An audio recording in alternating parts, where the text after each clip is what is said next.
জনগণ আমার পাশে আছে, আমি জিতবই। জনগণ আমার পাশে আছে।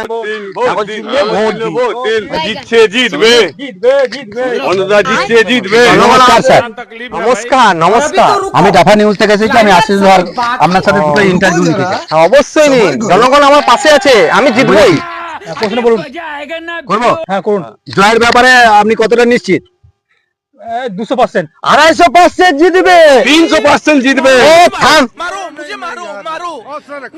জয়ের জন্য আমি 100% নিশ্চিত, আমি জিতবই, জনগণ আমার পাশে আছে।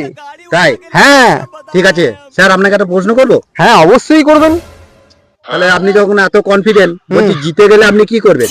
আরে পাকা রাস্তা কাঁচা করে দেবো। ভুল বলবি না, না না না না না না না, কাঁচা রাস্তা পাকা করে দেবো। আসি, জনগণ পাশে আছে। নাঙ্গল চিহ্নে ভোট দিন, নাঙ্গল চিহ্নে ভোট দিন। এই জীবনে প্রথম একজন এমএলএ কে ইন্টারভিউ নিলাম, পাকা রাস্তা কাঁচা করবে, এরা জিতলে কি করে দেশ চালাবে।